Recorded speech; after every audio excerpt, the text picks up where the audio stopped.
नमस्कार साथियों, स्वागत है आपका हमारे चैनल टीएनटी ज्ञान में। जान आज हम बात करेंगे कि रॉबर्ट कियोसाकी की दी हुई चेतावनी के बारे में। शेयर मार्केट को लेकर उन्होंने चेतावनी दी है रॉबर्ट कियोसाकी ने कि मार्केट में बहुत ज्यादा बूम आ सकता है, बहुत ज्यादा क्रैश आ सकता है। रॉबर्ट कियोसाकी कौन है अगर आप नहीं जानते तो उनकी एक फेमस बुक है रिच डैड पुअर डैड। और मुझे लगता है शायद जितने भी लोग हैं जो फंडामेंटल या स्टॉक मार्केट में काम करते हैं उन्होंने उसकी वो बुक जरूर पढ़ी होगी। हालांकि वो कोई शेयर मार्केट की बुक नहीं है, वो जीवन को किस तरीके से जीना चाहिए या जीवन की क्या फिलॉसफी होनी चाहिए, किस तरीके से हम अपने जीवन को अच्छा बना सकते हैं और किस तरीके से अपने पैसे को अपने ही काम पे लगा सकते हैं। देखिए एक्चुअली क्या है, बहुत सारे लोग दुनिया में पैसे के लिए काम करते हैं, लेकिन उनका मानना यह है कि बड़े लोगों के लिए पैसा काम करता है, बड़े लोग पैसे के लिए काम नहीं करते। और ये सोच, ये मेंटेलिटी जब आप में आती है तो उस समय आप बड़े आदमी बन जाते हैं। अमीर व्यक्ति की यही सोच उसको औरों से अलग बनाती है। ये उनकी बुक का सारांश है एक तरीके से। वो अपनी बुक में बताते हैं लोगों को कि किस तरीके से जीवन जीना चाहिए, किस तरीके से अपनी जरूरतों को आपको मैनेज करना है, किस तरीके से आपके अपने खर्चों को, फंड्स को मैनेज करना है, किस तरीके से आपको अपनी लाइफ के समय को डिवाइड करना है काम के लिए, किस तरीके से आपको किस किस घंटों का उपयोग किस तरीके से करना है। इस सारी चीजों का निचोड़ उन्होंने अपनी जो बुक है, फेमस बुक है रिच डैड पुअर डैड। और ये दोनों तरीके से अवेलेबल है, हार्ड कॉपी में भी अवेलेबल है, आप बुक सेलर से ले सकते हैं, और ऑनलाइन भी अवेलेबल है। और ऑनलाइन बुक के साथ साथ ऑनलाइन रेडियो पे भी अवेलेबल है। आप कुकू एफएम पे देख सकते हैं, इनकी ऑडियो सुन सकते हैं उसके बारे में। बहुत अच्छी है और मुझे लगता है शायद सबको ये बुक सुननी चाहिए, और खास तौर से उन बच्चों को जरूर सुननी चाहिए जो शुरुआत है जिनकी शेयर मार्केट में, जो अभी अभी नए नए बिजनेस में जुड़ रहे हैं, जॉब्स में जुड़ रहे हैं, उनको ये बुक जरूर सुननी चाहिए। काफी इंस्पिरेशनल है लोगों के लिए, और मोटिवेट है, काफी मोटिवेशनल है, वीडियो है और ऑडियो है, सॉरी, आपके लिए कि किस तरीके से जीवन को जीना चाहिए, इस सब के बारे में बताया गया है। तो रॉबर्ट कियोसाकी ने ये अपना बयान दिया है। हालांकि उनका शेयर मार्केट को लेकर प्रिडिक्शन काफी अच्छा नहीं है, कोई उनको इतना डीपली नहीं लेता है, लेकिन मैं बता रहा हूँ क्योंकि उन्होंने प्रिडिक्शन किया अपना कि शेयर मार्केट में काफी तगड़ा क्रैश आ सकता है। उसकी वजह क्या बताइए उन्होंने, फंडामेंटल में बात करी उन्होंने।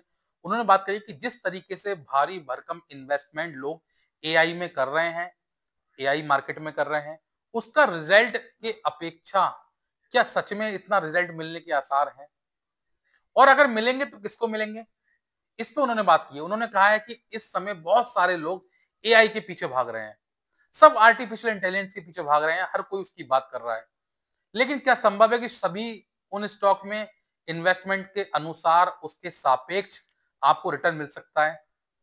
तो इस पे इन्होंने बात की है। उन्होंने कहा है कि बहुत सारी कंपनियां जिस तरीके से होड़ में उसमें लोग इन्वेस्ट कर रहे हैं एआई की वजह से, लेकिन आने वाले समय में जब रिटर्न आना शुरू होगा तो बहुत सारी कंपनियां बिल्कुल खत्म हो जाएंगी, क्योंकि सब में रिटर्न नहीं आएगा। आपने सुना होगा एआई की वजह से बहुत सारी जॉब्स जाने वाली हैं, बहुत सारे बिजनेस बंद होने वाले हैं।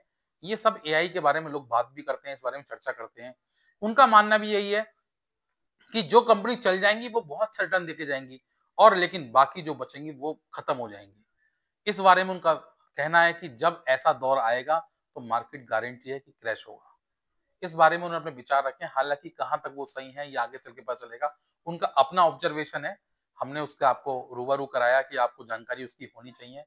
फिलहाल इसके अलावा ये तो था ही था, हम बात करेंगे शॉर्ट टर्म के लिए। शॉर्ट टर्म में अधिकतर हम आपको लॉन्ग टर्म की बात करते हैं, आज शॉर्ट टर्म फंड्स के बारे में बताएंगे। बहुत सारे, देखिए बहुत सारे शॉर्ट टर्म फंड्स हैं जो अपने बेंचमार्क से ज्यादा रिटर्न देते हैं। अगर आप देखेंगे तो उनका फंडामेंटल चेक करें। शॉर्ट टर्म में देखिए, शॉर्ट टर्म लॉन्ग टर्म की बात करते हैं, लॉन्ग टर्म शॉर्ट टर्म में डिफरेंस क्या है। एक होता है शॉर्ट टर्म, एक मिड टर्म, एक लॉन्ग टर्म। लॉन्ग टर्म मतलब क्या कि मिनिमम 5 ईयर से ऊपर, मतलब 5 साल से ऊपर जो फंड्स हैं वो सारे लॉन्ग टर्म में आते हैं। जो 3 साल से, मतलब 1 साल से ऊपर के और 5 साल के बीच के फंड्स होते हैं वो सारे मिड टर्म्स में आते हैं। और शॉर्ट टर्म का मतलब यह है कि 0 से 365 दिन के बीच में जितने फंड्स आते हैं वो सारे शॉर्ट टर्म्स में होते हैं। 5 साल तक वो सारे शॉर्ट टर्म्स में कहलाते हैं। मतलब 0 से लेकर 5 साल तक, 60 महीने तक जो भी फंड्स आप यूज करते हैं उसको शॉर्ट टर्म में लेते हैं वो। तो शॉर्ट टर्म फंड्स का क्या फायदा है, बेनिफिट क्या है, और उसका क्या डिसएडवांटेज है, हम उस दोनों पे बात करेंगे उस पे। दूसरी बात करेंगे हम लोग इस समय अमेरिका में घटित हो रही एक नई घटना की। क्या डोनाल्ड ट्रंप के अगेंस्ट जा रहा है, उस पर हम बात करेंगे, और उसका क्या इम्पैक्ट भारतीय मार्केट पे पड़ना है या पड़ चुका है, उस पर भी हम बात करेंगे। ठीक है, तो फिलहाल पहले शॉर्ट टर्म की बात करते हैं, फिर लास्ट में डोनाल्ड ट्रंप के बारे में बात करेंगे हम लोग, उसमें भी बताएंगे आपको। ठीक है, इसलिए वीडियो में एंड तक जुड़े रहें, काफी इंफॉर्मेटिव वीडियो है आपके लिए। तो अगर वीडियो पसंद आए तो वीडियो को लाइक करना, चैनल को शेयर करना, वीडियो को शेयर करना, चैनल को सब्सक्राइब करना ना भूलना। ठीक है, शॉर्ट टर्म की बात करें तो आदित्य बिरला शॉर्ट फंड्स की बात करते हैं हम लोग। अच्छा फंड्स है, अगर आप देखेंगे तो 1 साल में भी बेंचमार्क से ऊपर रिटर्न दिया है, 3 साल में, 5 साल में, 10 साल में कंटिन्यूसली अच्छा फंड्स। निपॉन्स की बात करें, निपॉन शॉर्ट फंड्स की बात करें तो उसने भी अच्छा रिटर्न दिया है। ठीक है, एसबीआई शॉर्ट फंड्स की बात करें तो उसने भी बहुत अच्छा रिटर्न दिया है। ठीक है, ये 3 फंड्स ऐसे हैं जो मैं आपके लिए ढूंढ के लाया हूं, आप इसको देख सकते हैं, इस पे अपना ओपिनियन रख सकते हैं, अपनी रिसर्च करें इस पे। देखिए, किसी भी फंड्स में आप रिसर्च करने के बाद जरूर इन्वेस्ट करें, किसी के कहने से इन्वेस्ट ना करें। हमारा काम केवल एजुकेशन पर्पज से आपको जानकारी देना है केवल, ये आपसे हम कभी भी आपको प्रवोक नहीं करते कि आप उस फंड्स में गारंटी इन्वेस्ट करें, क्योंकि रिटर्न आएगा वो समय बताएगा, इसकी कोई गारंटी नहीं ले सकता, ना मैं, ना आप, ना कोई और। सेबी के चेयरमैन भी इसकी गारंटी नहीं ले सकते कि इसमें फंड्स में रिटर्न आएगा कि नहीं आएगा, या कितना आएगा। तो बहुत सारे पैरामीटर्स हैं, एनएससी की वेबसाइट से आप उसमें चेक कर सकते हैं, बहुत सारे ऑनलाइन एप्लीकेशन है उसमें आप देख सकते हैं। लेकिन मेरा जो कहना है आपको शॉर्ट टर्म फंड्स के बारे में वो ये है कि शॉर्ट टर्म फंड्स में क्या होता है ना, एक्चुअली रिस्क बहुत ज्यादा होता है, लेकिन बेनिफिट भी कई बार बहुत ज्यादा होता है ना। उसकी वजह क्या है, मैं आपको आज शॉर्ट टर्म फंड्स के बारे में क्यों बता रहा हूँ। मैं किसी फंड्स का नाम नहीं ले रहा, 3 फंड्स मैंने इसलिए कह दिया, ये मेरी, क्योंकि मैंने भी ले रखे हैं।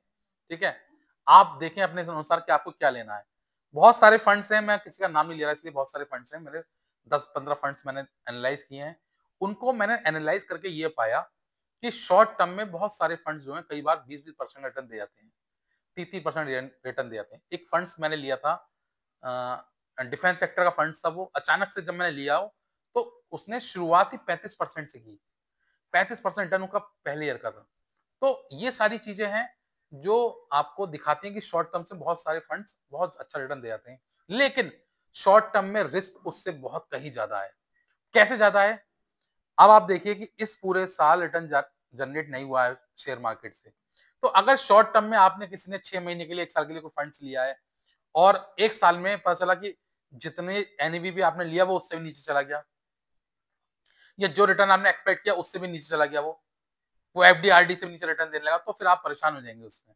ठीक है, कई बार ऐसी सिचुएशन आ जाती है, हालांकि म्यूचुअल फंड्स में, शॉर्ट फंड्स में ऐसी कंडीशन काफी कम आती हैं, लेकिन ये शेयर मार्केट है, कंप्लीटली रिस्क पे डिपेंड करता है, मार्केट टू सब्जेक्ट, आपने बहुत सुना होगा, ये सारी लाइन बहुत सुनी होंगी आपने, ये कंप्लीटली इसमें मार्केट पे डिपेंडेंसी है इस पे। तो इससे आप भूल जाएं कि ये गारंटीड किसी फंड्स का रिटर्न मिलेगा आपको।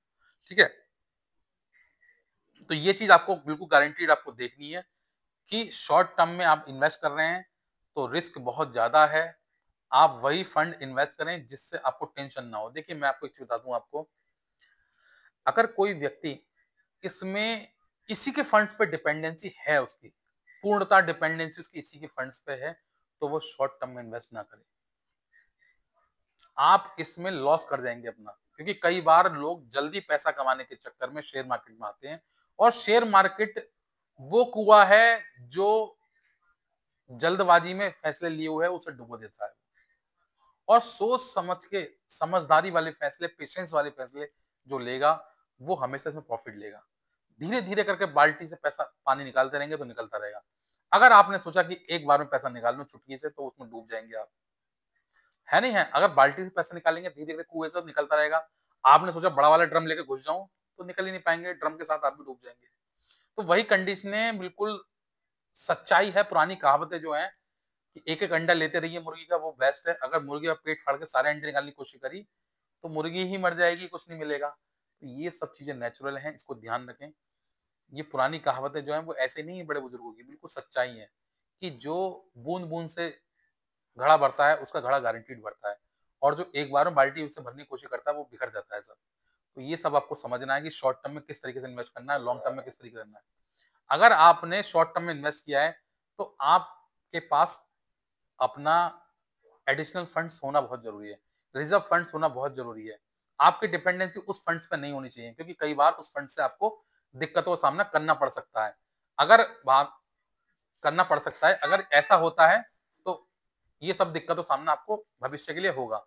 क्योंकि ये सब चीजें जो हैं वो नेचुरल सी बात है, शॉर्ट टर्म में उतार चढ़ाव लगा रहता है। और शॉर्ट टर्म का जो उतार चढ़ाव है वो आपको पता है कि किस किन चीजों पर डिपेंडेंसी है। इस पे हमारा बस नहीं है, इस पे कंपनी का परफॉर्मेंस का बस नहीं है। कई बार कंपनी के परफॉर्मेंस के बाद भी रिटर्न नहीं जनरेट हो पाता, क्योंकि उसका ग्लोबली इम्पैक्ट पड़ता है मार्केट पे।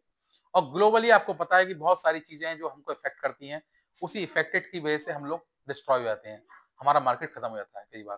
तो ये सारी चीज आपको समझनी है। शॉर्ट टर्म में इन्वेस्ट करें, अच्छी बात है, करें आप, आपको नॉलेज है तो करिए, बहुत बढ़िया बात है। शॉर्ट टर्म कर सकते हैं लोग, क्योंकि फंड्स बने हैं तो लोग कर रहे हैं, उसमें रिटर्न भी जनरेट कर रहे हैं, ऐसा नहीं है।